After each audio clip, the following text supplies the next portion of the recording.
dizer agora não é para lhe assustar, mas é para você crescer como empresário, Sim. você vai precisar dedicar, no mínimo, 50% do seu tempo só para gestão de pessoas. O que eu vou fazer com gestão de pessoas? Existem 5 processos chaves e todos eles são complementares. O primeiro processo é o processo...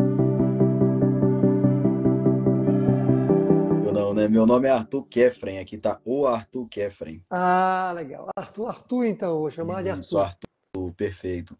Você está falando de onde, Arthur? Eu falo de Linhares, Espírito Santo. Ah, você falou, comentou em algum local, eu lembro, sim. Isso, isso. O que é que sua empresa faz? Fala de novo aqui. Então, a gente trabalha com revestimentos a seco, né? Na verdade, construção a seco, que envolve ali venda e instalação de pisos vinílicos e laminados, divisórias em geral, drywall, e forros em geral, né? PVC, teto vinílico, forro modular, isopor, forro em drywall, forro em geral. Que legal, que legal. Quantos funcionários? Cara, a gente estava em 4 funcionários, agora em 3. 3. Tem mais sócios além de você? Não, não, Esse é o único somente eu. sócio. É você e mais 3. Ou você está no... Exatamente, perfeito. Legal. Eu, mais uma pessoa no administrativo e mais 2 nas obras, né?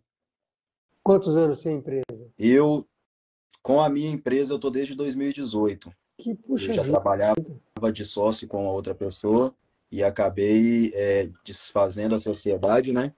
E, e sozinho eu tô desde 2018. Puxa vida, que bacana, bacana. E qual é a pergunta que você gostaria de me fazer, Arthur? Cara, eu tenho uma grande dificuldade com gestão de pessoas, na verdade, com contratação de pessoas. Porque o que acontece? Você bem disse que é de extrema importância a gente não só pegar o funcionário, mas também treiná-lo. Hoje a gente tem uma dificuldade extremamente grande de contratação de mão de obra. O que eu costumo falar? Que você oferece R$ 500, por exemplo, uma pessoa fazer um estágio ali, a qual ele lá no futuro ele vai ter uma, uma bonificação maior, digamos assim.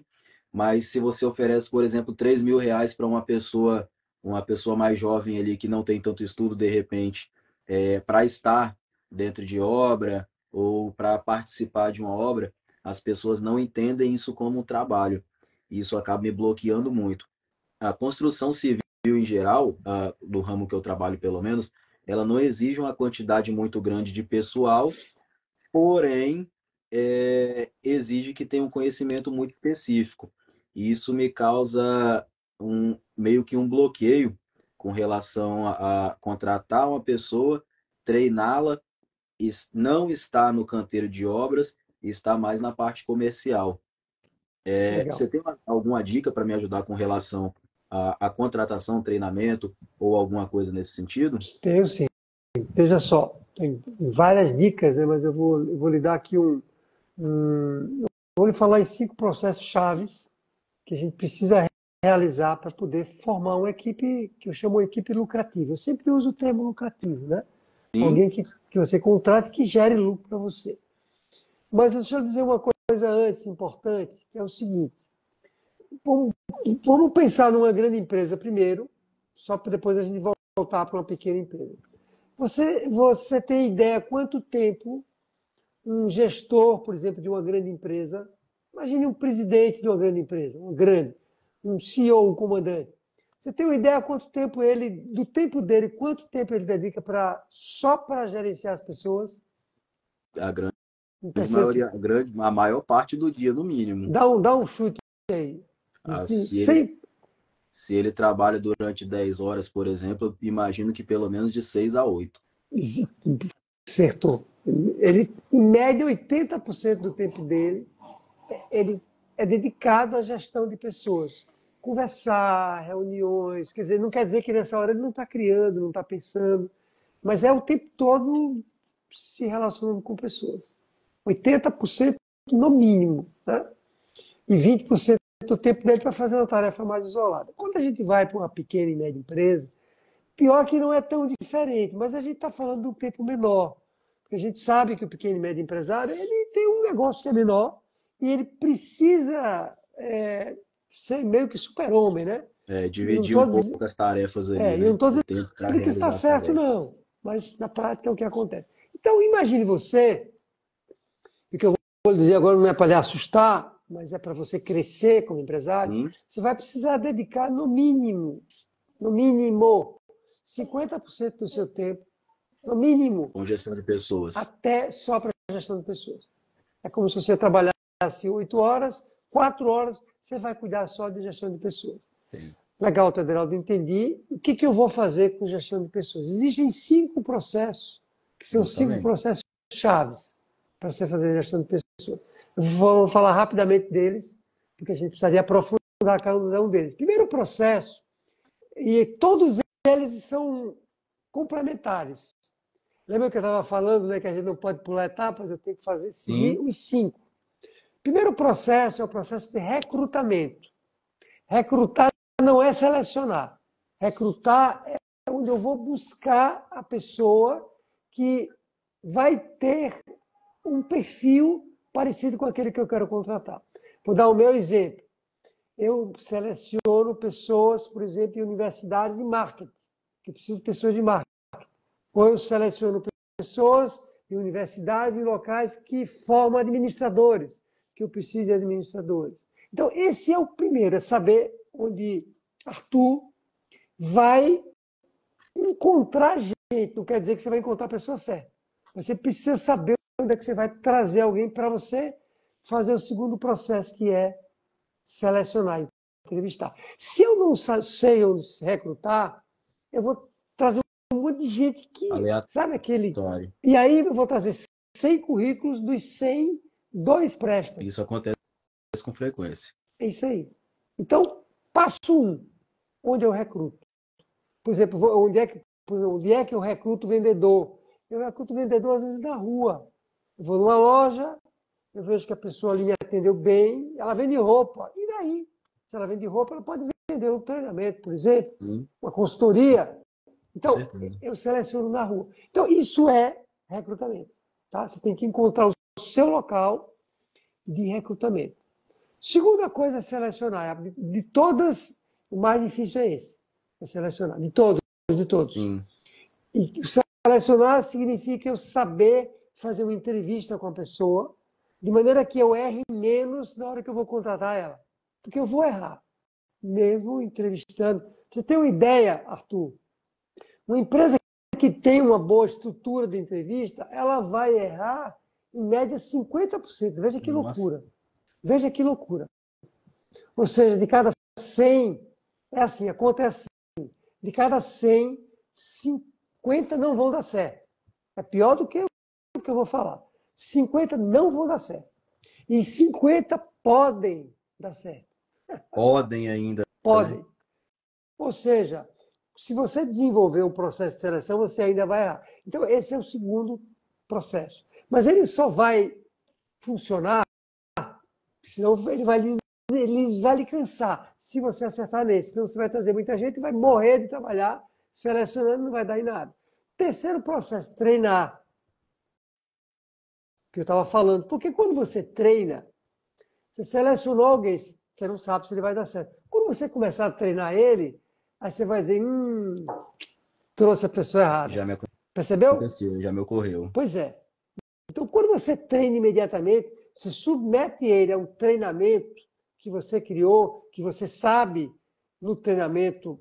O treinamento não é para selecionar, mas ele vai servir para você peneirar. Aham. E aí você não perde tempo. Então, ele entrou, primeira semana, só treinamento. Faz nada.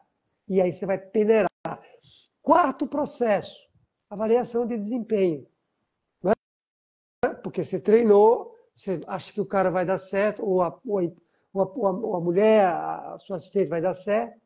E agora você tem que avaliar ele, tem um processo de avaliação de desempenho para fazer isso de maneira adequada. Se é mais jovem, um tempo menor, se é mais velho, aí por aí vai. Tem que avaliar ele periodicamente. Sabe por quê? Porque nós, como seres humanos, a gente tem duas tendências. Ou a gente melhora ou a gente piora.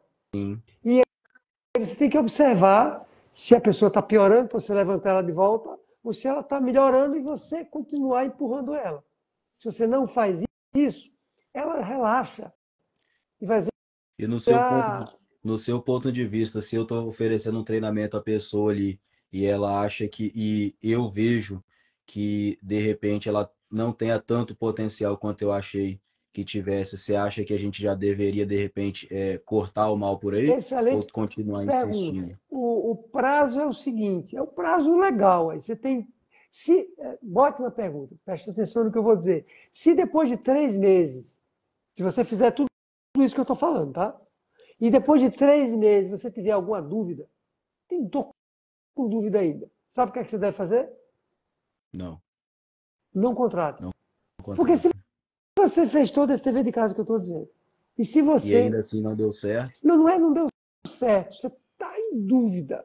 Você diz assim, mas será que não arrisque? É aquilo, na dúvida não ultrapasse, né? Depois dos 3 meses. É. Eu, tô, eu posso estar sendo radical, pode ser 4, entendeu? Estou dando uma referência, mas Depende 6, muito, na verdade, isso depende muito da complexidade do que a pessoa vai executar, né? Eu perfeito, imagino perfeito. que Mas seja 6 a não passa colocação. nunca. De 6 meses não passa nunca, nunca, nunca. Bom, e o quinto e último processo é a motivação. Ou seja, imagine que você aceitou tudo isso, você está com a pessoa certa, ela está com você. Agora você tem que motivar ela para ela continuar a não ir embora. E a motivação não vem pelo dinheiro. Não, não, Você sabe disso, né? não. O dinheiro desmotiva. É obrigação nossa pagar, no mínimo, a média do mercado. E se você puder, paga um pouquinho a mais. A mais, Um sim. pouquinho. E aí tem outros componentes para você motivar que não daria tempo para a gente falar em todos eles. Se você fizer esses 5 processos, fizer bem feito, no método a gente ensina a fazer isso, porque como é que o empresário vai... Eu acabei de dizer que o empresário tem que sair da operação. Como é que ele vai sair se ele não tiver alguém para ajudar ele? Não vai sair. Substituir, exatamente. Esse é o grande X da questão. Pois é. E alguns setores, só para fechar, são mais sensíveis do que outros para a mão de obra. Todo setor tem dificuldade, todo. Mas o Sim, seu setor é bem sensível, sim, bem sensível. Você sim. tem que se desenvolver nisso. Na verdade, Fico... eu tenho que moldar muito o que eu falo para poder tentar falar de uma forma mais sucinta, porque não é tudo que a pessoa aceita. Então, assim, a gente tem que ser bem, não pode ser tão radical para poder conseguir manter a pessoa. Mas você conseguiu esclarecer essa dúvida que eu tinha, eu precisava ouvir uma opinião profissional sobre isso. Legal, muito bom. Agora você parece uma pessoa calma, ponderada, pode estar Sim, me enganando aqui, sim, mas não, pior que eu parece. sou mesmo. Só que é aquele explosivo que quando explode também Pois é é, daquele jeito. pois Mas é é, bem difícil disso acontecer. pois é. Bem difícil. Então, parece uma pessoa boa de lidar com pessoas, e se você desenvolver isso aqui, provavelmente você vai ter uma equipe excelente. Agora, é aprender cada pedacinho desse aqui bem. Maravilha. Maravilha. Depois eu vou te chamar aí que eu não consegui anotar porque estou participando, mas eu vou querer essas 5 dicas aí se você puder passar depois. Show Legal. de Então, bola? manda um WhatsApp para mim. Eu mando por um direct pelo Instagram. Beleza, manda no Instagram.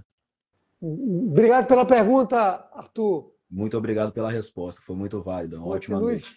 firme aqui, viu? Um grande Show abraço. show de bola, meu amigo. Valeu. Até Tchau, tchau. mais. Tchau, tchau. Como é que vai? Tudo em ordem? Tudo De bem. onde é que você está falando? Eu estou falando de O que é que sua Brasília. empresa faz? Eu tenho uma franquia de, eu tenho uma franquia de milkshakes, Ah, eu né? lembro de A Milk você. Moo. Isso. E eu já tenho 3 anos que eu tenho essa empresa. Que legal, que bacana. Tenho vários alunos que têm franquia também. E você tem quantos funcionários? Eu tenho quatro, Que bacana. quatro funcionários. Muito bacana. E Aham. qual é a pergunta que você gostaria de me fazer? Você não falou que quando você chegou a um nível de endividamento muito grande, né? E nós estamos agora falando sobre capital de giro. Como foi que você saiu, né, desse endividamento, gerando dinheiro, gerando capital, ou você recorreu a banco? Como foi que você gerou isso? Como foi que você conseguiu? Porque eu creio que pode pode ter casos aqui, né, de endividamento. E aí eu gostaria de saber como foi que você fez. Legal. Veja, naquela ocasião, eu já tinha formado um patrimônio razoável, né? Uhum, Então, não uhum, foi tão difícil. Foi difícil, como é que a gente diz? Me desfazer, quer dizer, foi difícil fazer o que eu fiz, mas eu tinha patrimônio suficiente para negociar com o banco. Quer dizer, o que uhum, aconteceu na ocasião, assim, em letras miúdas, é que o endividamento era muito alto. A gente estava falando de meio milhão de reais no cheque especial, fora outros parcelados que a gente tinha. E o que eu precisei fazer, em poucas palavras, foram duas coisas. Primeiro, eu coloquei grande parte do meu patrimônio, para não dizer quase todo ele, como garantia. Ou seja, eu tinha aplicações de banco, eu tinha comprado recentemente um apartamento novo, eu coloquei isso, né? Minha mulher tinha que assinar um dos bancos, eram 12 bancos que a gente trabalhava, 12 grandes bancos. Um dos bancos exigia que minha mulher também colocasse o patrimônio dela também ali como garantia. Então, não foi tão difícil obter os financiamentos. O difícil foi eu me desfazer. Eu não me desfiz, porque eu paguei tudo. Mas eu me desfazer porque naquele momento eu deixei tudo empenhado, né? Eu tinha filhos ainda que estavam saindo da adolescência. Eu acho que era isso, saindo da adolescência, ou seja, tinha muito chão pela frente. Estava num momento bom, financeiramente falando, e eu vi caiu o teto assim na minha cabeça. Eu tinha bastante dinheiro no caixa, de repente não vi sem dinheiro nenhum. E é tão rápido, sabe, Suelma, que quando você vê o buraco já está gigante. E assim, foi isso que eu fiz. Essa foi uma medida. Outra medida foi isso tinha acontecido porque eu tinha exatamente não respeitado que é vender para o cliente certo. Eu tinha vendido para clientes que não eram os clientes que eu deveria vender, mas era muito tentador vender para eles porque era muita grana. Eram projetos que cada um deles era um projeto de todos eles acima de R$ 1 milhão, 2, 3, 4 milhões. Ou seja, sabe aquele negócio que você fica encantado achando que vai ganhar muito dinheiro, sendo que o banco eram bancos na ocasião, também eram grandes empresas. No final das contas, eles me apertavam tanto que eu não conseguia tirar nada daquilo. Nada. Na verdade, eu tinha prejuízo. E eu descumpri aquela regra. Então, eu aproveitei aquela... Então, como é que eu saí? Eu saí primeiro porque apertei as despesas, cortei despesas, fiz um aperto financeiro muito grande. Eu passei um ano sem receber nada. Eram 3 sócios. Mas a empresa me emprestou, eu emprestei esse dinheiro para a empresa. Ela me pagou depois do primeiro ano, ela começou a me pagar tudo. Porque do segundo ano, passado essa crise, no primeiro ano dessa crise, a gente já começou a ter retorno de volta. Então eu recebi tudo que eu emprestei para a empresa e aí a gente recuperou, né? Se livrou desses clientes, recolocou clientes lucrativos e foi aplicando. E foi por esse motivo que eu criei também essas questões de como negociar com o banco, porque naquele momento eu precisei muito negociar com o banco. Eu desenvolvi essa habilidade, eu comecei com outros gerentes, eu desenvolvi uma habilidade grande. Eu já tinha alguma habilidade, mas eu precisei muito naquele momento de negociar com o banco. E não era só o patrimônio porque um banco, você coloca lá um apartamento como garantia. Ele sabe que é encrenca, né? Se der errado, para ele conseguir vender aquilo. Então, não é só suficiente, sabe? O patrimônio só não é suficiente. Você precisa também de argumentos. Bom, eu me orgulho muito dessa primeira empresa que eu tive, né? Eu ter faturado R$ 50 milhões. Deu uma volta por cima. Tá bom. Respondi a sua Foi pergunta? um prazer, viu? Respondeu. Respondeu sim. Foi muito bom a sua resposta. Porque até tem um participante que ele está perguntando como é que você vai pegar o dinheiro se você está devendo, né? Que às vezes às vezes surge o nome da empresa, surge o teu nome, né? Porque você deixou até de pagar um boleto, deixou de pagar alguma coisa assim e suja e vira aquele bolo, né?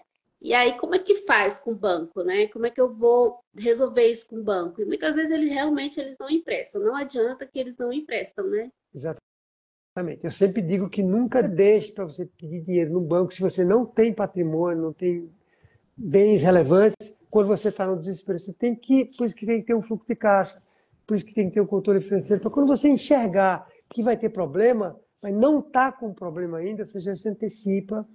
E se você tiver com um problema muito grande, o poder de argumentação sua pode ajudar. Mas se a encrenca for muito grande, vai ser difícil ele emprestar. Muito difícil. Não deixe chegar nessa situação. Então, já que eu não posso recorrer a banco, Então, qual é o caminho que eu posso tomar, além desses 4, né, que você colocou para nós? Esses 4 que são essenciais, né? E qual é o outro caminho, então, que a gente pode seguir, já que eu não tenho como adquirir esse empréstimo? E como é que eu faço, então, para aumentar esse capital? Então, nessa hora você vai ter que apertar realmente, você vai ter que andar em duas direções que são complementares e opostas, que eu fiz isso também na recuperação da empresa. Duas não são alternativas. Duas medidas. Uma medida é essa, tem que ter um controle rigoroso de corte de despesa. Né? Imagina que você está com um problema muito grande, está com endividamento, está com um problema grande, está vendo o caixa diminuir o dinheiro e você não consegue tomar dinheiro no banco. A opção é pedir dinheiro emprestado a parente, né? Sempre é uma opção. É ruim? É, mas é uma opção. Mas, tirando essa opção, você tem que reduzir despesa, sempre tem onde reduzir. Eu descobri isso na prática. Segunda coisa, você aumentar as vendas da maneira certa, cumprindo aquelas medidas que estão lá. Quando você aumenta as vendas da maneira certa, você não traz mais problema para dentro da empresa. Você traz um dinheiro que ele vai gerando lucro. Então, quando você trabalha nos dois polos, estou reduzindo despesa e eu estou trazendo venda agora boa, não estou vendendo mais. Porque o que acontece, Suelma? Quando a gente está nessa situação, bate o desespero. E no desespero, eu faço o contrário. Eu vendo de todo jeito, que eu preciso colocar dinheiro para dentro. E eu digo assim, não tem mais o que cortar. Estou no desespero, não tem mais o que cortar. Aí, se eu trouxer dinheiro ruim, vai ser pior. E se eu não cortar, vai ser pior. Então, eu tenho que pegar e virar isso para cima e dizer, só vou trazer venda boa. Mas o caixa está zerado. Mas se eu trouxer a venda ruim, ele vai ficar mais zerado ainda. Segundo, vou cortar a despesa. Eu não passei um ano sem receber nada. Tudo bem, eu podia, talvez, um empresário que não está me ouvindo agora, não possa, mas tudo isso é relativo. Então, é isso que você tem que fazer para você começar a ver o lucro chegando. E quando você... Deixa eu dizer uma coisa importante. Quando você começa a ver o lucro chegando, mesmo você estando endividado, pessoal, todo mundo presta atenção no que eu vou falar agora. Mesmo você estando endividado, claro, dependendo do tamanho da dívida, né? Se saiu do controle, aí você pisou na bola mesmo. Mesmo você estando endividado, você mostra para o seu gerente, e tem aulas para isso, você mostra para o seu gerente o seguinte, ó, tem uma dívida X, você tem que se preparar para isso. Não é assim uma conversa, você tem que levar lá um PowerPoint, tem que levar encartes, tem que ser um negócio arrumado, para ele olhar e dizer, sua alma é diferente. Você tem que mostrar para ele, assim, ó, estou endividado, estou, mas minha empresa está dando lucro, está aqui, ó, fiz um ajuste de contas, mostra para ele. E não é conta só do contador, não. Está aqui, ó, ele não vai nem querer ver direito isso, mas ele vai ver que você sabe o que você está falando. Você não está enrolando, porque ele percebe, né? E aí você está dizendo para ele, eu vou pagar o lucro, a empresa já está dando lucro, mas eu estou precisando de dinheiro para poder, senão ela vai parar de novo. Aí você tem uma chance maior dele emprestar dinheiro. Tá entendendo? Agora, se você chega lá com dívida, chorando, desesperado, com a empresa dando prejuízo, ele não vai emprestar. Difícil. Fez sentido? Entendi. Faz. Muito. Ótima Muito pergunta sentido também. mesmo. Estou gostando das suas perguntas. É a vivência, né? Grande abraço. Muito obrigada. Obrigado Viu? também pela pergunta, Obrigada. viu?